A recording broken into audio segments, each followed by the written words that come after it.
میں بہک سکوں یہ مجال کیا، میرا رہنما کوئی اور ہے۔ نحمدہ و نصلی علی رسولہ النبی الکریم الامین، اما بعد فاعوذ باللہ السمیع العلیم من الشیطان الرجیم، بسم اللہ الرحمن الرحیم۔ قال اللہ تبارک و تعالی فی القرآن الحکیم، ان اللہ و ملائکتہ یصلون علی النبی یا ایہا الذین آمنوا صلوا علیہ وسلموا تسلیما۔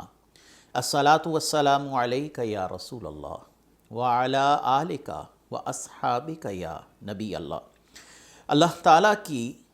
بے حد و حساب حمد و ثنا حضرت محمد مصطفیٰ صلی اللہ علیہ وسلم اور آپ کے جمیع آل و اصحاب کی بارگاہ ناز میں درود و سلام کے نذرانوں کے بعد انتہائی عزت اور احترام کے لائق سامعین ذی قدر، میرے دینی اور یقینی دوستو، بزرگ اور بھائیوں، تفسیر اعجاز القرآن کے اگلے درس کے ساتھ حاضر خدمت ہیں، اور آج بحمدہ تعالی ہم 17ویں پارے کی ابتدا کرنے جا رہے ہیں۔ 17ویں پارے کی ابتدا کے ساتھ ساتھ الحمدللہ یہ سورہ انبیاء کی بھی ابتدا ہے،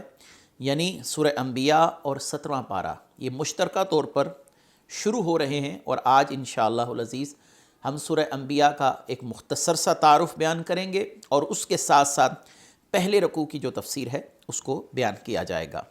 حسب سابق سب سے پہلے تو میں سورہ انبیاء کا مختصر سا تعارف بیان کرتا چلوں، تاکہ ہمارے سننے والوں کو سورہ انبیاء کے متعلق کچھ بنیادی آگاہی یا بنیادی معلومات جو ہیں وہ حاصل ہو سکیں۔ سورہ انبیاء جو ہے بنیادی طور پر یہ مکی صورت ہے، مکہ مکرمہ میں نازل ہوئی، اور اس میں 7 رکوع ہیں اور 112 آیات کا مجموعہ ہے، یعنی 7 رکوع اور 112 آیات اور مکی صورت ہے۔ اور اس کے علاوہ اس کو سورہ انبیاء کیوں کہا گیا؟ اس میں انبیاء علیہ السلام کا تذکرہ جو ہے وہ کثرت کے ساتھ کیا گیا، جن میں حضرت موسیٰ علیہ السلام کا تذکرہ ہے، حضرت عیسیٰ علیہ السلام کا تذکرہ ہے، حضرت ہارون علیہ السلام کا تذکرہ ہے، جناب سیدنا لوط علیہ السلام کا تذکرہ ہے، سیدنا ابراہیم علیہ السلام کا تذکرہ ہے، اور بالخصوص آقا کریم علیہ السلام و تحیہ و ثنا کا ذکر خیر کیا گیا، اور سب سے آخر میں آپ کا ذکر کیا گیا، گویا یہ ختم نبوت کی طرف بھی ایک اشارہ ہے۔ تو لہٰذا اسی وجہ سے علماء کرام فرماتے ہیں کہ سورہ انبیاء کا نام سورہ انبیاء رکھا گیا۔ اور اس سورت کے اندر جو مرکزی مضامین ہیں، اس سورت کا جو خلاصہ ہے وہ میں آپ کے سامنے بیان کرتا چلوں۔ اس سورت کی ابتدا میں قیامت کے حوالے سے گفتگو کی گئی کہ کچھ لوگوں نے قیامت کا انکار کیا، پھر قیامت کے آنے کو یقینی بتایا گیا، اور قیامت کی سختیوں اور ان لوگوں کے قرآن سننے سے اعراض کرنے کو بیان کیا گیا جو دنیاوی لذتوں میں مشغول و مغن ہیں اور رسول اللہ صلی اللہ علیہ وسلم کے معجزات کا استہزاء کرتے ہیں۔ نبی کریم صلی اللہ علیہ وآلہ وسلم کی نبوت کا انکار جو کہ مشرکین مکہ کی طرف سے کیا گیا، آپ صلی اللہ علیہ وآلہ وسلم کی نبوت کے انکار کے لیے جس بات کو جواز بنایا گیا، دلیل بنایا گیا، وہ یہ تھی کہ آپ عام بشر ہیں، گلیوں میں چلتے پھرتے ہیں، اور آپ علیہ السلام کے بہت سے معاملات مشابہ ہیں، ہم سے تو آپ کیسے نبی ہو سکتے ہیں؟ یعنی نبی کریم صلی اللہ علیہ وسلم کو اپنے جیسا بشر قرار دیا گیا۔ اور ایک یہ ہے کہ کفار مکہ نے مطالبہ کیا نبی کریم صلی اللہ علیہ وآلہ وسلم سے کہ اپنی صداقت اور اپنی نبوت پر دلائل دکھائیں، یا اس پر کوئی نشانیاں جو ہیں وہ دکھائی جائیں۔ تو قرآن کریم نے یہ بات رد کی ہے کہ جو تمہارے لیے نشانیاں بیان کر دی گئیں وہ کافی ہیں۔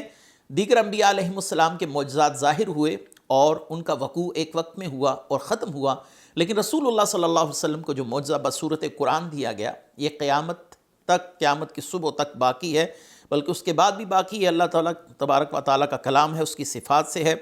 کفار جو ہیں وہ فرشتوں کو اللہ کی بیٹیاں کہتے تھے، اس حوالے سے کفار کے عقیدے اور نظریے کا رد کیا گیا،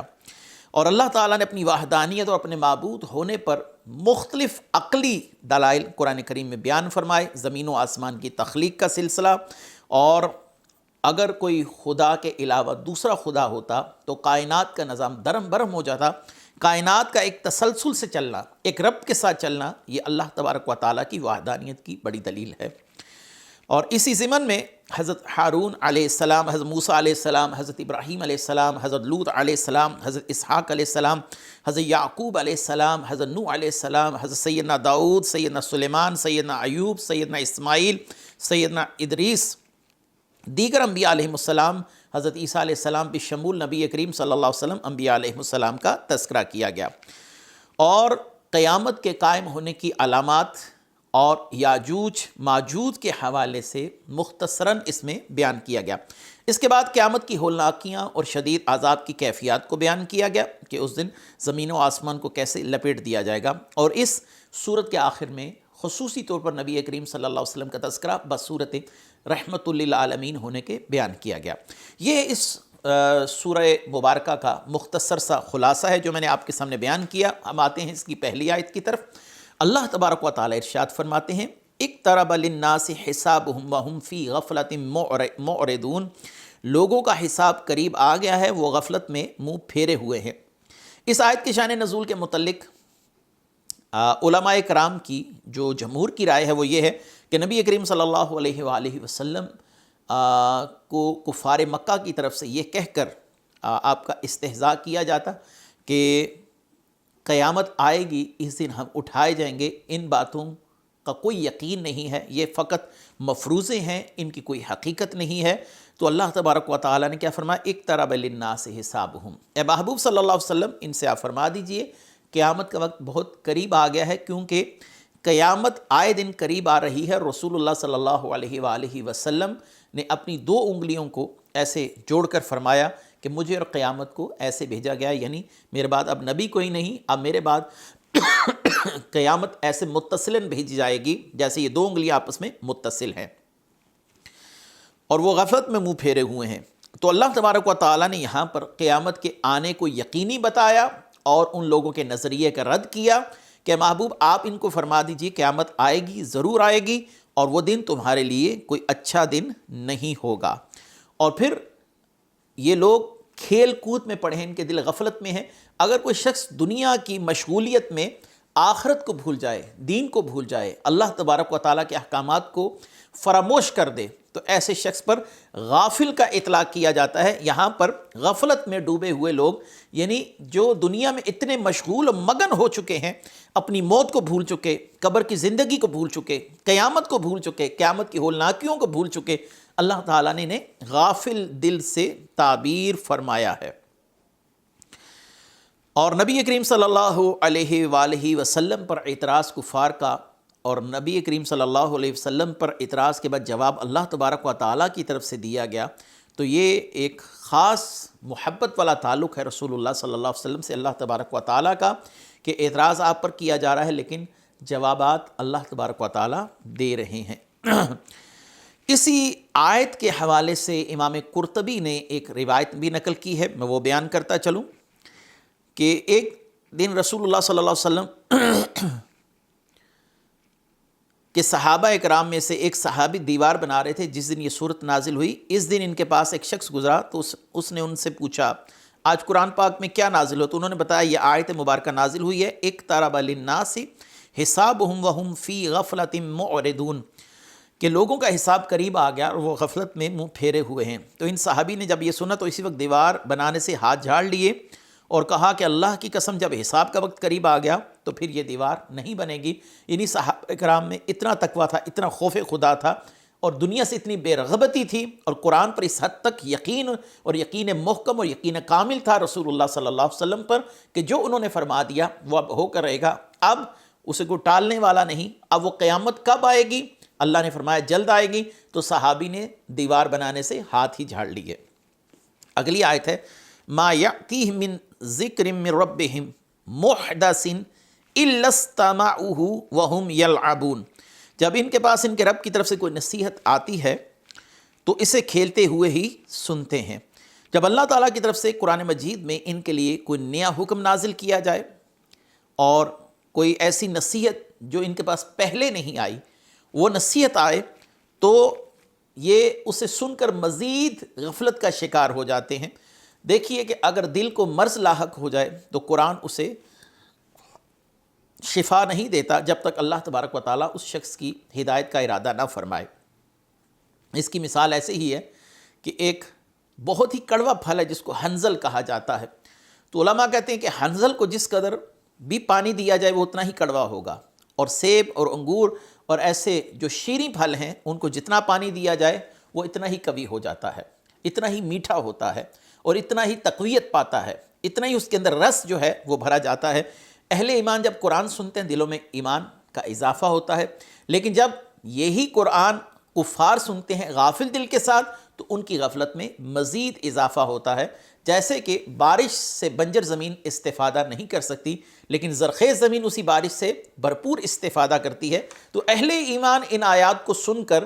اپنے ایمان کو مزید تقویت دیتے ہیں اور اللہ تبارک و تعالیٰ ان کو نفع عطا فرماتا ہے۔ لیکن کفار جو غفلت میں ڈوبے ہوئے ہیں یہ آیات ان کے لیے مزید غفلت کا سبب بنتی ہیں، کیونکہ ان کے دلوں کی مثال ایک بنجر زمین کی طرح ہے جسے کوئی بارش نفع نہیں دے سکتی۔ اس میں اب قصور بارش کا نہیں ہوتا، اس میں زمین کے اپنے ظرف کی بات ہے، زمین کی اپنی نوعیت کی بات ہے۔ تو اللہ تبارک و تعالیٰ کہ قرآن سے کفار یا فاسق لوگ وہ فائدہ نہیں لیتے بلکہ اس سے پہلوں کی کہانیاں تصور کرتے ہیں، لیکن اہل ایمان اس کے ہر نقطے پر غور کرتے ہیں اور اپنے رب کریم کا پیغام سن کر سمجھ کر سمعنا و اطعنا کہتے ہیں، یا اللہ ہم نے سنا اور اس کی اطاعت کی۔ اگلی آیت ہے لاحیۃ قلوبہم واسروا النجوى الذین ظلموا هل ھذا الا بشر مثلکم افتأتون السحر وانتم تبصرون۔ ان کے دل کھیل میں پڑے ہوئے ہیں اور ظالموں نے آپس میں خفیہ مشورہ کیا، یہ نبی تمہارے جیسے ہی ایک آدمی ہے، تو کیا تم خود دیکھنے کے باوجود جادو کے پاس جاتے ہو؟ لاحیۃ قلوبہم، دل کھیل میں پڑے ہونے سے مراد یہ ہے کہ اللہ کی یاد سے غافل ہیں۔ مفسرین نے یہاں پر فرمایا جو دل دنیا کے احوال میں مشغول اور آخرت سے غافل ہو وہ کھیل کود میں پڑا ہوا ہے۔ اور اگلی بات جو رسول اللہ صلی اللہ علیہ وسلم کی نبوت اور آپ صلی اللہ علیہ وسلم کی صداقت کی بین دلیل ہے، بہت بڑی دلیل ہے، وہ یہ ہے کہ کفار نے آپس میں خفیہ مشورہ کیا۔ وہ خفیہ مشورہ کیا ہے کہ رسول اللہ صلی اللہ علیہ وسلم کی تائید و تصدیق نہ کی جائے، یہ تو ہم جیسے ہی ہیں، اور ان میں کون سی ایسی انفرادیت ہے۔ اب ان کے ذہنوں میں یہ بات بھی آئی کہ جب ہم یہ بات لوگوں سے کہیں گے کہ ان میں کون سی انفرادیت ہے تو ممکن ہے بہت سے لوگ ان معجزات کا حوالہ دیں جو رسول اللہ صلی اللہ علیہ وسلم کی ذات سے صادر ہوئے ہیں۔ تو اب اس بات کا ازالہ انہوں نے کیسے کیا؟ افتأتون السحر وانتم تبصرون، تو کیا تم خود دیکھنے کے باوجود جادو کے پاس جاتے ہو؟ انہوں نے رسول اللہ صلی اللہ علیہ وسلم کے معجزات کو جادو سے تعبیر کر دیا، کیونکہ وہ جانتے تھے کہ جب ہم رسول اللہ صلی اللہ علیہ وسلم کو اپنے جیسا کہیں گے تو ہم پر سوال آئے گا کہ ان کی انگلیوں سے چشموں کا جاری ہونا۔ انہوں نے شک صدر فرمایا ہے، آپ صلی اللہ علیہ وسلم پر قرآن کا جو نزول ہے یہ بھی ہو رہا ہے، تو رسول اللہ صلی اللہ علیہ وسلم کے متعدد جو معجزات ہیں وہ ان کی نبوت کی بین دلیل ہیں۔ تو اب انہوں نے اس بات کا ازالہ کرنے کے لیے، حالانکہ ان کے دل جانتے ہیں کہ جو رسول اللہ صلی اللہ علیہ وسلم دکھا رہے ہیں یہ معجزہ ہے، یہ کوئی جادو نہیں ہے، اور انہوں نے متعدد جادوگروں سے اور اپنے دور کے صاحبان فہم و فراست سے یہ بات سنی تھی کہ رسول اللہ صلی اللہ علیہ وسلم سے جن کمالات کا ظہور ہو رہا ہے یہ کوئی جادو نہیں ہے، یہ کوئی شعبدہ بازی نہیں ہے، یہ صرف اور صرف معجزات نبوی صلی اللہ علیہ وسلم ہے جو اللہ تبارک و تعالیٰ کی طرف سے آپ کو تفویض کیے گئے ہیں۔ تو اب انہوں نے اس بات کا ازالہ کرنے کے لیے کیا کہہ دیا؟ افتأتون السحر وانتم تبصرون۔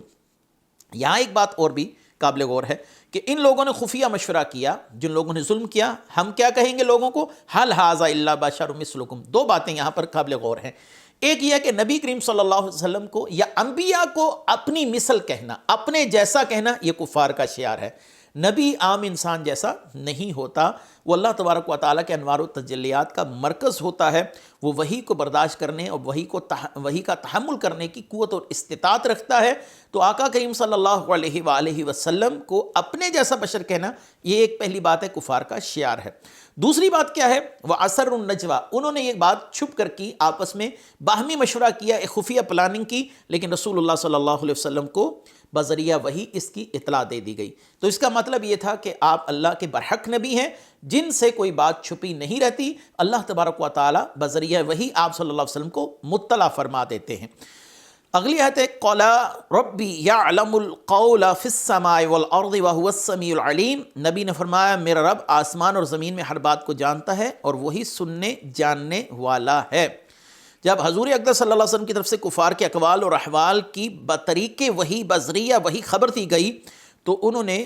اس بات پر بڑا تعجب کا اظہار کیا، یہ آپ کو یہ باتیں کیسے پتہ چلیں؟ کفار کی خفیہ باتوں کو جاننا یہ آپ کے لیے کیوں کر ممکن ہوا؟ تو آگے سے جواب دیا جا رہا ہے کہ رب کریم مجھے اس بات کی خبر دیتا ہے، جو زمین و آسمان میں ہر بات کو جاننے والا ہے، خواہ وہ پوشیدہ ہو، خواہ وہ ظاہر ہو، اعلانیہ ہو، اسے کوئی شے چھپ نہیں سکتی، خواہ وہ کتنے ہی پردوں میں کیوں نہ رکھی گئی ہو۔ اور کفار کے افعال و اقوال ان کو اللہ جانتا بھی ہے، اور اس پر جو سزا مرتب ہوگی وہ سزا دینے پر قادر بھی ہے۔ اگلی آیت ہے بل قالوا اضغاث احلام بل افتراہ بل هو شاعر فلیأتنا بآیات کما ارسل الاولون، بلکہ کافروں نے کہا جھوٹے خواب ہیں، بلکہ خود اس نبی نے اپنی طرف سے بنا لیا ہے، بلکہ یہ شاعر ہیں، اگر نبی ہیں تو ہمارے پاس کوئی نشانی لائیں جیسے پہلے رسولوں کو بھیجا گیا۔ اب یہاں پر کفار کے بیانیے جو ہیں وہ بدل رہے ہیں۔ اب بات یاد رکھیے کہ جو جھوٹا انسان ہوتا ہے اس کی باتوں میں تکرار ہوتا ہے، اس کی باتوں میں آپس کے اندر تضاد ہوتا ہے، آپس میں ٹکراتی ہیں۔ پہلے کیا کہا کہ جادوگر ہیں، اب کیا کہا کہ ان کو یہ اپنے جھوٹے خواب بیان کرتے ہیں، کبھی کیا کہتے ہیں شاعر ہیں، کبھی کیا کہتے ہیں مجنون ہے۔ اس کا مطلب ہے کہ کفار خود جھوٹے ہیں، کیونکہ وہ ایک بیانیہ پر نہیں کھڑے، وہ ایک بات پر نہیں کھڑے۔ نبی کریم صلی اللہ علیہ وسلم نے دعوت جس طریق سے شروع کی، آپ اسی عقیدے اور اسی نظریے کو آگے لے کر چلے، اور آخر دم تک آپ صلی اللہ علیہ وسلم کی دعوت لا الہ الا اللہ رہی، اس میں کوئی تغیر و تبدل واقع نہیں ہوا۔ آپ کو اللہ تبارک و تعالیٰ کی وحدانیت پہ اس حد تک یقین محکم تھا، یہ اتنی بڑی سچائی ہے کہ آپ صلی اللہ علیہ وسلم نے فرمایا کہ اگر میرے ہاتھ پر سورج رکھ دیا جو اور ایک ہاتھ پر چاند تو میں اپنے اس مشن سے پیچھے نہیں ہٹنے والا۔ جب کفار کا راز ظاہر فرما دی گئی، اس کے بعد انہوں نے قرآن کریم سے سخت پریشانی اور حیرانگی لاحق ہو گئی، یہ معاملہ کیا ہے، ہمارے راز جو ہیں وہ منکشف ہو رہے ہیں اور اس کا انکار کیسے کریں؟ اور قرآن کا ایک واضح اور روشن معجزہ ہونا ثابت ہوا، اور جس نے تمام کفار کو ورطہ حیرت میں ڈال دیا۔ اور قرآن کریم بار بار ان کو دعوت دے رہا ہے کہ اس قرآن کی ایک آیت جیسی آیت بنا کر لے آؤ۔ اور دوسری بات یہ ہے کہ جب وہ اس چیز کا جواب نہ دے سکے تو رسول اللہ صلی اللہ علیہ وسلم کے لیے مختلف نظریات گھڑے، مختلف باتیں کہیں تاکہ لوگوں کو متنفر کر سکیں، لیکن وہ یہ بھول گئے کہ ہماری اپنی باتیں ہی ہماری اپنی باتوں سے ٹکرا رہی ہیں۔ لوگ ہمیں پاگل کہیں گے، کبھی تم شاعر کہتے ہو، کبھی تم ساحر کہتے ہو، کبھی تم مجنون کہتے ہو، کبھی کہتے ہو جھوٹے خواب سناتے ہیں، وغیرہ وغیرہ۔ اگلی آیت ما آمنت قبلہم من قریۃ اہلکناها افہم یؤمنون، تو ان سے پہلے جو بستی ایمان نہ لائی ہم نے اسے ہلاک کر دیے، تو کیا یہ ایمان لے آئیں گے؟ اس آیت میں اللہ تعالیٰ نے کفار کی باتوں کا رد کیا ہے اور انہیں جواب دیا۔ اس کے معنی یہ ہے کہ کفار مکہ سے پہلے لوگوں نے بھی اپنے انبیاء علیہ السلام کی تردید کی، ان پر یہی الزام لگائے گئے، کبھی ساحر کہا گیا، کبھی شاعر کہا گیا، اور ان کی نشانیاں آنے کے بعد بھی ان کا انکار کیا گیا۔ جب انہوں نے مطلوبہ معجزات کا تقاضا کیا اور وہ معجزات دکھائے گئے اور اس کے باوجود انہوں نے ایمان نہ لایا، تکذیب کی، تو اس سبب سے اللہ تبارک و تعالیٰ نے ان قوموں کو ہلاک فرما دیا۔ اور اللہ تعالیٰ فرما رہے ان کی سرکشی سے بڑی ہوئی ہے، تو یہ اپنے آپ کو خود عذاب کا مستحق ٹھہرا رہے ہیں۔ اگلی آیت وما ارسلنا قبلک الا رجالا نوحی الیہم فاسألوا اہل الذکر ان کنتم لا تعلمون، اور ہم نے تم سے پہلے مرد ہی بھیجے جن کی طرف ہم وحی کرتے تھے، تو اے لوگو علم والوں سے پوچھو اگر تم نہیں جانتے۔ ہم نے آپ سے پہلے جتنے بھی انبیاء علیہ السلام بھیجے، جن کو کسی نہ کسی طریق پر مشرکین بھی نبی مانتے ہیں، بلکہ حضرت ابراہیم علیہ السلام کی نبوت ایک ایسی متفقہ نبوت کا عقیدہ ہے کہ جسے یہود و نصارہ بھی کسی نہ کسی صورت میں تسلیم کرتے ہیں اور کفار مکہ بھی کسی نہ کسی صورت میں تسلیم کرتے ہیں۔ اب توجہ یہ دلائی جا رہی ہے کہ تم رسول اللہ صلی اللہ علیہ وسلم کو اپنے جیسا کہتے ہو، کہتے وہ تو مرد ہیں، ہم جیسے بشر ہیں، تو وہ نبی کیسے ہو سکتے ہیں؟ اللہ تبارک و تعالیٰ نے یہاں پر گویا ان پر ایک سوال قائم کیا ہے کہ جو ان سے پہلے انبیاء آئے جن کو تم مانتے ہو، وہ بھی تو رجال میں سے تھے، وہ بھی انسان تھے، وہ کسی اور نوع سے یا کسی اور جنس سے تعلق نہیں رکھتے تھے، ان کا تعلق بھی بنی نوع انسانیت سے تھا۔ تو اگر ان کا انسان ہونا ان کی نبوت اور ان کی رسالت کے منافی نہیں، تو پھر رسول اللہ صلی اللہ علیہ وسلم کا ایک مرد ہونا، ایک انسان ہونا، یہ نبوت کے منافی کیوں کر ہو سکتا ہے؟ یہاں سے ایک اور بات بھی سامنے آئی کہ کوئی نبی ایسا نہیں، کوئی رسول ایسا نہیں جو اللہ تبارک و تعالیٰ نے مردوں میں ہی مبعوث کیا ہو، کسی عورت کو اللہ تبارک و تعالیٰ نے نبوت عطا نہیں فرمائی۔ بعض لوگوں کا کہنا کہ حضرت مریم کی طرف وحی ہوئی اور وہ بھی نبیہ ہیں، تو یہ بات شاذ ہے، یہ قابل تسلیم نہیں ہے، اور اس بات کو قطعاً قرآن کی روشنی میں تسلیم نہیں کیا جا سکتا۔ وہ ولیہ تھی، اور خواتین ولیہ ہو سکتی ہیں، لیکن کوئی عورت نبوت کے منصب پر فائز نہیں ہوئی۔ فَاسْأَلُوا أَهْلَ الذِّكْرِ إِن كُنتُمْ لَا تَعْلَمُونَ، اگر تم بات نہیں جانتے تو پھر سوال کر لو۔ اس آیت میں اگرچہ یہ خاص تناظر میں گفتگو کی جا رہی کفار کے حوالے سے، لیکن اس آیت کا حکم عام ہے کہ جب تم کوئی بات نہیں جانتے تو اہل علم سے سوال کرو۔ علماء کرام نے اس آیت کو تقلید پر دلیل بنایا ہے، کیونکہ ایک عام آدمی حلال حرام کے مسائل پر اس طریقے سے نظر نہیں رکھتا، یا قرآن اور حدیث سے مسائل کا استنباط کرنے کی قوت اور صلاحیت نہیں رکھتا، تو لازم ہے کہ اسے کسی اہل علم سے رہنمائی لینی چاہیے، اور اس رہنمائی لینے کو ہی تقلید کہا جاتا ہے۔ دنیا میں 4 فقہی مذاہب ہیں، امام ابو حنیفہ، امام شافعی، امام مالک، امام احمد بن حنبل۔ ان 4 علماء کرام، ان 4 فقہائے عظام کی دنیا بھر میں تقلید کی جاتی ہے، کیونکہ انہوں نے ایسے قواعد مرتب کیے جو قرآن اور حدیث کو سمجھنے میں ہمارے لیے قیامت تک رہنمائی دیں گے، اور الحمدللہ ان کے بیان کردہ قواعد پر قرآن و حدیث سے تقریباً تمام کے تمام معاملات کا استخراج کیا جا سکتا ہے، لیکن استخراج کرنے والا خود بھی مجتہد ہونا چاہیے۔ یہ نہیں کہ ہم خاص عام محکم مشکل مفسر ان تمام چیزوں کو پڑھ لیں اور ہم خود سے قرآن کا استنباط کر سکتے ہیں، ایسا ممکن نہیں ہے۔ یہ اللہ تبارک و تعالیٰ نے جس شخص کو قوت اجتہاد دی ہو، وہ مسائل کا استنباط کرنے کی طاقت اور صلاحیت رکھتا ہے۔ اور اس کے بعد آتے ہیں اگلی آیت کی طرف، وَمَا جَعَلْنَاهُمْ جَسَدًا لَا يَأْكُلُونَ الطَّعَامَ وَمَا كَانُوا خَالِدِينَ ثُمَّ صَدَقْنَاهُمُ الْوَعْدَ فَأَنْجَيْنَاهُمْ وَمَن نَّشَاءُ وَأَهْلَكْنَا الْمُسْرِفِينَ، اور ہم نے انہیں کوئی ایسا بدن نہ بنایا تھا کہ وہ کھانا نہ کھائیں، نہ وہ دنیا میں ہمیشہ رہنے والے تھے، پھر ہم نے اپنا وعدہ انہیں سچ کر دکھایا، تو ہم نے انہیں اور جن کو چاہا نجات دی، اور حد سے بڑھنے والوں کو ہلاک کر دیا۔ وَمَا جَعَلْنَاهُمْ جَسَدًا، ہم نے انہیں خالی بدن نہ بنایا۔ کفار مکہ نے رسول اللہ صلی اللہ علیہ وسلم پر کیا اعتراض کیا؟ مَا لِهَٰذَا الرَّسُولِ يَأْكُلُ الطَّعَامَ، رسول کو کیا ہوا، یہ تو کھانا تناول کرتے ہیں۔ تو یہاں پر اعتراض کا جواب دیا گیا کہ اللہ تعالیٰ کا طریقہ کار یہی ہے کہ اس نے گزشتہ زمانوں میں جتنے انبیاء اور رسل کو مبعوث فرمایا، ان کے بدن ایسے نہیں بنائے تھے کہ جو کھانے پینے سے مبرہ تھے یا بے نیاز تھے۔ ان کے بدن بھی ایسے ہی بنائے گئے جنہیں کھانے پینے کی حاجت ہو، یوں ہی وہ دنیا میں ہمیشہ رہنے والے بھی نہیں تھے، بلکہ اپنی طبعی عمر پوری کرنے کے بعد انہوں نے دنیا کو خیر بات کہا، دنیا سے ان کا وصال ہوا۔ اللہ تعالیٰ کا یہی طریقہ ہے۔ تو کفار مکہ کا رسول کریم صلی اللہ علیہ وسلم پر کھانے پینے کے حوالے سے اعتراض کرنا اور بازاروں میں چلنا پھرنا ان کا دیکھ کر اس پر اعتراض کرنا، یہ بالکل فضول اور عبث ہے۔ ثم صدقناہم الوعد،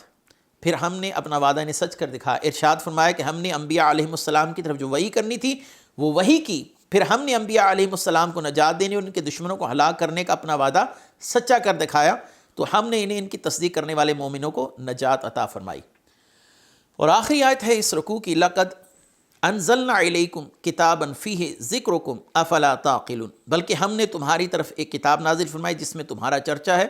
تو کیا تمہیں عقل نہیں؟ ہم نے تمہاری طرف ایک کتاب نازل فرمائی، ارشاد فرمایا اے قریش کے گروہ، ہم نے تمہاری طرف ایک عظیم کتاب قرآن کا نزول فرمایا ہے، جس میں تمہارا اشرف ہونا اور تمہاری عزت ہے، کیونکہ وہ تمہاری زبان تمہاری لغت کے مطابق ہے۔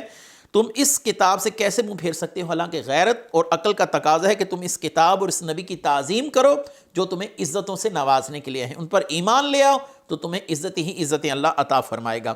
اور اس میں لفظ استعمال ہوا فیہ ذکرکم، مفسرین نے اس کے مختلف معنی بیان کی۔ اس میں تمہارے لیے نصیحت ہے، یعنی دنیاوی اور اخروی امور کی تمام ضروریات کی باتیں اس میں موجود ہیں۔ اور فیہ ذکرکم کا مطلب یہ بھی ہے کہ قرآن اللہ نے نازل کیا، اس میں تمہارا چرچا ہے، اس کے ساتھ جڑ جاؤ گے تو اللہ تمہیں دنیا اور آخرت میں شہرہ عطا فرمائے گا، چرچا اللہ تعالیٰ تمہارا فرما دے گا۔ یعنی انسان کی دنیاوی اور اخروی فلاح کا دار و مدار قرآن سے جڑے رہنے پر ہے۔ جیسے کہ اقبال نے کہا تھا، وہ معزز تھے زمانے میں مسلمان ہو کر، اور ہم خوار ہوئے تارک قرآن ہو کر۔ اور ایک شعر کسی نے کیا خوب کہا ہے، درس قرآن گر ہم نے نہ بلایا ہوتا، یہ زمانہ نہ زمانے نے ہمیں دکھایا ہوتا۔ تو قرآن سے جڑنے ہوئی مسلمانوں کی شہرت، ناموری، دبدبہ اور روب ہے۔ اللہ تبارک و تعالی ہمیں قرآن کریم کے اصول و ضوابط کے ساتھ ایسے ہی منسلک رکھے اور اسی پر ہمیں موت عطا فرمائے۔ وآخر دعوانا ان الحمد للہ رب العالمین۔ میں بہک سکوں یہ مجال کیا میرا رہا